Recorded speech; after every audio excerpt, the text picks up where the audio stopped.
거기서 알 수 없는 비가 내리지. 내려서 적셔주는 가여운 안식. 사랑한다고 너의 손을 잡을 때 열 손가락에 걸리는 쓸쓸함. 거기서 알 수 없는 비가 내리지. 내려서 적셔주는 가여운 평화. 최승자시죠? 사랑하는 손. 안녕하세요. 반갑습니다. 제일 박수를 크게 치시는 것 같아요, 우리 김효진 교수님. 네. 도시멘터리 오늘 진행의 김현주 변함없이 자리에 왔고요. 또 오늘 길 안내자 세 분 소개하겠습니다. 본인은 끝까지 거부하는데 만인이 수긍한 고태우 고희영 감독. 안녕하세요. 네, 안녕하세요. 반갑습니다. 반갑습니다. 그리고 오늘 이상해요. 다른 때부터 유난히 박수를 많이 쳐주시는 많은 영화 감독들이 이분의 평을 가장 많이 듣고 싶어 하시죠. 그러나 인색해요. 아주 인색한 영화 평론가이자 또 명지대학교 예술학부 영화 전공인 우리 김영진 교수 모셨습니다. 네, 안녕하세요. 안녕하십니까. 반갑습니다. 성실한 우리의 쾌락주의자 김진혁 PD. 안녕하세요. 안녕하세요. 네. 오늘 정말 신나는 얘기예요. 근데 막 신만 났지 사실 무슨 얘기를 해야 어떻게 해야 아쉬울지 모르겠는데 오늘 도시멘터리는요. 제가 일본 하면 특히 도쿄 하면 저는 사실 가장 먼저 생각나는 어떤 그 거리가 있어요. 그 거리. 이름이 뭔지 아무튼 나중에 알려달라고 우리 서로 물어보기로 하고요. 어떤 성에 관한 그런 거리였던 것 같거든요. 왜 뭐를 만두한 게 제가 18살 때 이제 미스로 때가 막 돼가지고 일본에 촬영을 가서 신주쿠에서 촬영을 막 끝내고 자유시간을 줬는데 걷다 보니까 너무 희한한 거리가 나왔던 거예요.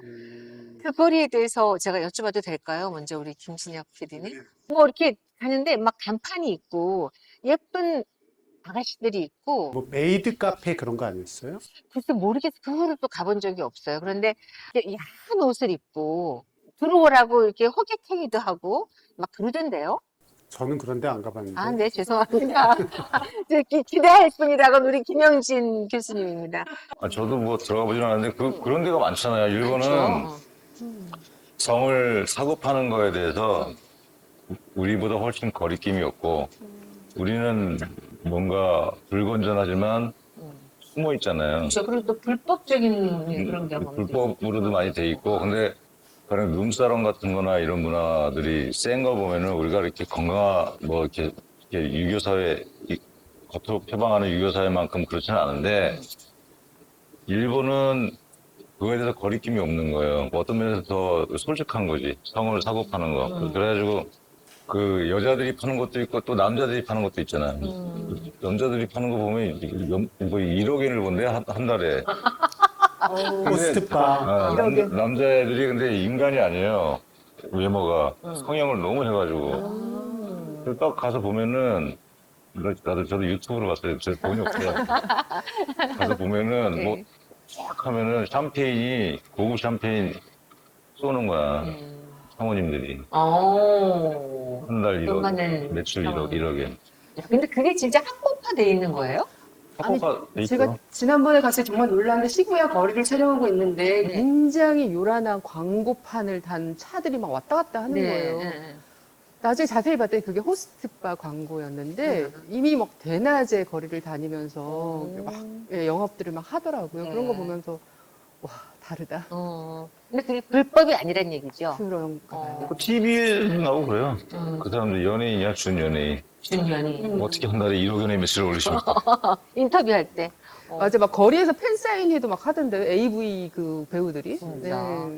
그 제 아는 지인은 이제 일본 여행을 갔다가 우리 왜 명동 같은 데 지나가다 보면은 뭐 이렇게 길 안내해 주는 그런 그 어떤 박스 같은 게 있잖아요. 그래서 가서 이제 어디를 가려고 물어봤더니 예, 그럼 업소들만 소개해주는, 알려주는 그런 그 박스가 있더래요. 그런 업소들만. 있죠. 신주쿠에 가면 있어요. 그렇다 그러더라고요. 그래서 깜짝 놀라갖고 나갔다고. 왜 제가 헷갈렸냐면 그 메이드 카페는 청소년들도 많이 가는 데고 만화에 나온 옷 같은 거 이렇게 입고 뭐 시녀 같은 옷도 있고 그 야한 옷은 아니죠. 만화에 나온 옷 같은 거 입고 안내하는 데가 메이드 카페고 그 다음에는 뭐 무슨 그런 술집에 야한 옷을 입고 이렇게 호객하는 거는 저는 별로 본 적이 없는 것 같고 네. 그 다음에 무슨 야동 비디오나 DVD를 파는 데가 있고 호스트바가 있고 요즘에 캬바쿠라라 그래가지고 가서 이제 이렇게 대화하는 그런 술집 그런 게 있고 뭐 그 정도로 알고 있어요. 카바쿠라는 뭐 합성어예요? 뭐예요? 캬바레 하고 바의 합성. 예, 예. 클럽과 쿠라쿠라. 클럽. 네. 카바레와 클럽, 클럽을 네, 카바쿠라. 네. 그래서 그냥 일반인들이 여자들은 이제 돈을 받고 오긴 하는데 일반인들이 와서 남자들이랑 이렇게 얘기를 하는 그런 저는 막 너무 눈이 지금 막 따끈따끈해가지고 이게 전문적으로 아는 분을 초빙해서 대화를 해야 되는 게 아닌가 싶을 정도인데 그런데 야동은 많이 아실 거예요. 야동은 말 그대로 야한 동영상이잖아요. AV라고 어덜트 비디오. 어덜트 비디오.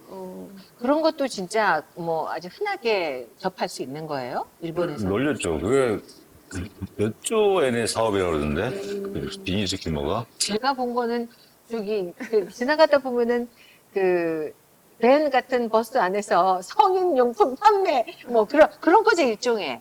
그런 건데 거기는 다 샵이 있어요. 어. 샵이 있는데 되게 웃긴 게 아니, 지금 현주 선배님은 18살 때 갔던 그 도쿄의 그 거리를 생각하면서 그거 근데 그때는 미성년자니까 들어갈 수도 없었고 너무 궁금한 거예요. 도대체 이상한 옷을 입고 뭐지? 어? 근데 AV 파는 데 가면 네. 옛날 요즘은 어떤지 모르겠어. 가보면 그 장르별로 나눠져 있어요. 어? 3층에 가면 숙녀물이야, 숙녀물. 숙녀물. 일단 주연 배우들이 40대 이상. 네. 근데 아는 후배인데 숙녀. 옛날에 네. 그 우와. 아는 후배가 젊은 놈이었는데 그때 우리는 보통 1층, 2층에서 너무 신기하다. 아, 보고 있다. 얘는 3층에 가서 안 내려오는 거야. 그래서 지금 뭐 하냐? 그래서 3층에 가서 숙녀물 보면서 너무 좋은데요. 막 이러면서 너 연상치 하겠냐? 저는 이상하게 40대 이상 좋아요. 막 그런 걸 또 숙녀물이라 그러는 굉장히 특화돼 있어. 어. 그 장르들이. 네. 근데 이게 제가 짧게 강해. 네, 그럼요. 너무 좋아요. 이게 어떻게 됐냐면 네. 60년대 일본 영화 산업이 그 추락하기 시작해요. 그래서 니카스라는 전통적인 영화사에서 너무 이제 사업이 힘드니까 그 저예산 영화를 만드는데 조건이 있어요. 10분마다 한 번씩 폭력이나 섹스가 나오게 만들어라. 근데 있었구나. 내용은 상관이 없어. 그래가지고 온갖 그 야심만만한 감독들이 진짜예요? 이렇게 된 거지. 10분마다 섹스와 이거 말도 안 되는 영화 만들어도 돼. 맥락 상관없이. 네, 그냥 갑자기 뭐 짐승처럼 막 해도 돼. 사실 뭐 별개 영화로 막 진행돼. 근데 거기서 드물게 실험적이고 이런 영화들이 많이 나왔어요. 예배적으로. 그래서 그 영화사가 명맥을 유지를 해요. 근데 이게 70년대로 넘어오면서 이게 장르화가 된 니카스 포르노라고. 근데 여기서 점점 이게 도를 넘는 표현들이 나오기 시작하는 거야. 이런 일도 있었답니다. 뭐 하면서. 그게 히트를 쳐요, 계속. 그러다가 오시마 나기사라는 감독이 60년대에 굉장히 그 좌익적인 영화를 만들었던 감독인데 전공투가 멸망하고 나서 학생운동이 멸망하고 나서 이 사람이 그 의욕을 잃어버려요. 그 영화를 안 찍어요. 그리고 맨날 아침 주부 프로에 나와 주부 상담하고 막 그래가지고 오시마 나기사가 맛이 갔구나. 맨날 그 혁명을 얘기하던 애가 섹스리스 몇 년 됐어요? 뭐 이런 거 상담하고 그러니까. 근데 76년에 이상한 영화를 찍어요. 프랑스 자본으로 감각의 제국이라서. 진짜 그 영화 얘기하고 싶었어요. 그 영화였구나. 그 영화를 찍는데 그 영화 내용이 되게 엽기적인 내용이야. 실제 있었던 실화를 바탕으로. 게이샤랑 뭐 기둥사방이랑 계속 섹스만 하다가 나중에 엽기적인 사건을 저지르고 이런 건데 그렇죠. 그거를 실제로 찍은 거예요. 실제로? 네. 실제 정말로 섹스를 했다고요? 영화 속에서? 네. 촬영하면서? 촬영하면서 그래서 잡혀가요. 현장에서. 우와. 그래서 그 재판이 한 5년인가 걸려. 우와. 누가 잡혀간 거예요? 감독이. 감독이 잡혀간 거예요. 그래가지고 뭐 계속 찍다가 설마 배우가 했다고 잡혀간 건 아니었어요? 그거 불법이니까. 어. 그 실제 삽입하는 건. 그래서 또한 재판장에 가서 한 5년인가를 싸워. 근데 그걸 또 일본 제기를 도와줘. 피해자 이래가지고. 근데 그게 일본에서 개봉했는데 뭐가 안 보이는 거야. 모자이크 처리해가지고. 그 모자이크 처리해야지. 아무 의미가 없잖아. 그래서 이거 프랑스에서 됐다고 그랬잖아요. 네. 프랑스에서 개봉하니까 그 관광 투어가 생겼어, 일본에서. 마치 뮤지컬 같이. 그래서 우리가 가봤어. 일본에 명랑한 남자들이. 그러면 그러면 이제 하나도 이 저 모자이크 처리되지 않고 있는 그대로 다. 프랑스에서는 그게 또 가능하니까, 프랑스 영화법으로는. 그래가지고 무죄가 나왔어. 80년인가에 결국. 이 오시마나 기사가 이거 잘하잖아. 그러면서 그때 비디오가 나왔거든요. 네. 그러니까 오시마나 기사 같은 고명한 감독도 그런 거 찍는데 하면서 비디오로 이제 찍기 시작하는 거야. 그래서 니카스 포르노를, 이제 니카스 필름을 안 찍어. 그래서 다 일로 넘어왔어, 비디오로. 그걸 찍기 시작한 거예요. 근데 이게 어떻게 됐어요? 돈이 되네. 아하. 근데 여기서 골 때리는 게 최근에 그 넷플릭스에서 살세계 감독 무라나시라고 그 초창기의 어떤 감독의 얘기인데 되게 미화한 얘기도 많아요. 근데 거기 보면 그 산업에 도라이들이 많이 들어오는 거예요. 그 니카스 포르노 찍다가 AV로 온 사람들 많아요. 거기서 이제 산업이 열망하니까 필름 찍던 감독들이 거기 가서 AV를 찍는 거야. 근데 별 이상한 실험을 다 해요. 내가 어떤 다큐멘터리 봤는데 이건 뭐 체면으로 하는 섹스. 그거 어떻게 하는 거예요? 측면으로. 그걸 실제로 찍어. 체면. 근데 거기 보면 정말 측면이라. 되게 웃기는 게 그 발음 똑바로 하셔야 되는데 이게 굉장히 중요하니까 천천히 또박또박 네, 해주세요. 흥분하셨어. 아나 이거 왜 이러지 내가 왜 이걸 이거 자, 최면부터 시작해요. 최면으로 한다고요? 체면으로 하는 섹스를 막 찍어보는 거예요. 근데 그 어떤 남자 배우 그 회상에 나와. AV 남자 배우 회상에 나오는데 그 여자 배우가 자기랑 체면 섹스를 하고 나서 충격을 받은 거야. 이게 뭐지? 해가지고 그 여배우가. 그래서 자기를 집에 찾아왔대. 그 일주일 동안 자기 집에 있으면 섹스만 하다 갔대. 자기 그걸 알고 싶어가지고 내가 도대체 이게 뭔가. 그 사람이 그런 걸 많이 했어요. 그 요긴가 하는 감독인데 거기 보면 너무 웃긴 게 점심시간에 그냥 아마추어 배우들이 면접을 보러 와. 네. 유니폼 입고. 그, 자네 할 수 있나? 할 수 있습니다.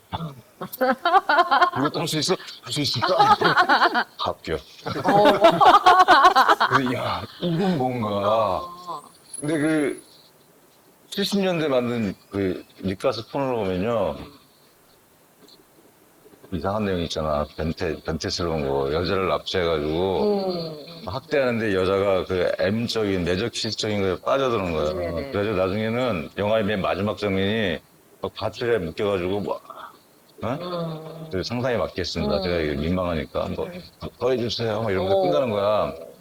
그리고 나카다 히데오라고 링 만든 일본 감독이 그거 조감독 출신이에요. 니카스 포르노. 그래가지고 그래요? 그 감독하고 주연 여배를 모셔가지고 그 다큐멘터리 찍었어. 오. 그럼 니카스 상영 그 영사실에서 둘이 감해져서 봐. 감독하고 여배우가. 네. 여배우가 감독님 너무 좋은 영화를 찍으셨어요. 감독님 너무 좋은 연기야. 그래, 야, 이거는 정말 내가 범접할 수 없는 경기다. 역시 이치방하고 그래. 진짜. 그 여배우가 아주 성공한 식당 사업가가 돼가지고 오사카에서 딱 와가지고 막. 근데 그게 90년대 이후 2000년대에는 그게 완전히 세분화되는 거예요. 아, 그래가지고 엄청나게 산업이 커져. 그래서 웬만큼 좀 스펙이 되는 배우들도 엄청 오는 거야. 근데 이제 여기는 남자 배우들이 없대요. 왜 없을까요? 그 능력이 되는 애들이 이렇게 많지 않대. 이게 사실 보기만 그렇지 그 중노동이거든. 하루 종일 어떻게 해요 남자 배우? 아니 이건 뭐 처음이지 하루 종일 어떻게 해? 우리 어떻게 뭐 우리 연례 행사로 하는 사람들한테 생각해보면 아니 하루에 뭐 그래 보통 몇 회까지 가능하십니까? 어떤 배우 그래 기모해까지 가능합니다. 진짜. 미친 거지 이거는. 근데 그기다 빨려서 죽을 것 같지 않아요? 그래서 배우들이 별로 없대. 그렇네, 진짜. 그 연기도 되고 힘이 능력이 되는 배우들이. 그래서 배우들은 이 하층 천민들이 많아요. 잘 안 올려줘. 엑스트라들이 많아요. 보면은 이제 AV 장르 중에 그런 거 있잖아. 집단으로 막 그냥 구경하는 애도 있어. 옆에서 막 이렇게 천민들이야 걔들. 그렇게 이제 펌핑을 해요. 적나라한 표현인데 저도 본 거예요. 그래서 근데 네. 적당하지 않은 거. 근데 여하튼 일본은 그게 굉장히 센데 뭐가 있냐면은 굉장히 다큐적인 걸 많이 들어왔어요. 일본 AV는. 그런 게 되게 많아요. 그래서 서양은 보면은 그냥 스포츠예요. 아무런 느낌이 없어. 오예, 뭐 그냥 상투적으로 하면서 스포츠야. 아주 몸 좋은 사람들이 스포츠 하는 거고. 그러니까 서양의 그런 비디오는 근데 그러나 일본은 일본은 다큐적인 게 있어. 리얼리티를 강조하는 거군요. 아, 이거 리얼리티까지 좀 모르겠는데 하여튼 되게 다큐적인 요소가 있어요. 그래가지고 그 일본인들이 그래서 독특한 점이 있는 것 같아. 그런 면에서. 김진혁 PD가 또 그 일본 그 야동의 장르를 구별할 줄 안다고. 그래요. 네, 저는 많이 보면 장르 아, 네, 패턴. 소재의 패턴이 많이 있다고. 보면 패턴이 장르 있어요? 구별이 됩니다. 어떤 패턴이 있어요? 그 조금 전에 말씀하신 서양 포르노와 일본 포르노를 보면은 완전히 다른 게 서양은 아까 스포츠? 근데 서양은 호쾌해요. 그냥 촥 벗고 촥뭐 이렇게 그런데 일본은 뭐 이렇게 뭐라 그러지? 이렇게 조근조근 그런 입은 채로 하나하나씩 아, 먹고 섬세하고. 그 되게 가부장적이고 남성 중심적인 왜냐하면 포르노 산업의 지배자들이 그런 사람들이니까 뭐 대충의 장르가 이게 포르노도 일종의 판타지잖아요. 그러니까 현실에서 못 이루는 것들을 그 포르노를 보면서 이루는 거잖아요. 그러니까 그런 거 많아요. 뭐 시아버지와 며느리 그런 거 많고 말도 안 되는 그다음에 그런 뭐 관계. 직장에서의 동료 뭐 상사와 상사와 뭐 그다음에 뭐 하여튼 그런 또 신입 직원 신입 뭐 그런 식의 설정. 그다음에 일본은 제가 특징적으로 느낀 게 그 도구들 있잖아요. 이렇게 그 자극하는 도구들 그런 거를 되게 많이 쓴다. 많이 사용해요. 그런 거. 근데 일본도 그 장르가 굉장히 다변화됐어. 말씀하신 대로 굉장히 가부장적이고 굉장히 그 태행적인 게 많은데 그 여성 감독들이 또 만드는 게 있어요. 여성 감독. 근데 거기 보면 어떤 특징? 배우들이 잘생겼어. 남자들. 남자 배우들. 보통 남자들을 위해서 만드는 AV는 남자들이 못생겼다고요. 맞아요. You can do it. 너도 가능해. 이런 판타지인데 나보다 못생겼네. 그런 애들이 와서 주연을 하는데 그 여성 감독이 만든 AV는 남자들이 꽃미남이야. 아니, 그러니까 이 여성들이 이 야동이나 이 포르노를 안 보는 이유는 아주 되게 중요한 이야기거든요. 그러니까 그냥 남성 서사이고 남성이 맞아요. 주체고 여자는 객체인데 이게 권력 관계로 돼 있죠. 맞아요. 그러니까 보고 그렇게 나면 하죠. 너무 기분이 나쁜 거야. 불쾌하죠. 그래서 안 보게 되는 거거든요. 근데 이제 여성 감독들이 나왔다는 얘기 저는 처음 들었고, 그럼 좀 서사도 좀 다른가요? 그러나 뭐 달달한 얘기지 뭐. 여성이 주체가 되는? 그런데 이거는 좀 위험한 발언이에요, 제가. 나중에 선을 잘 지키시기 바랍니다. 편집해 주세요. 문제가 되면.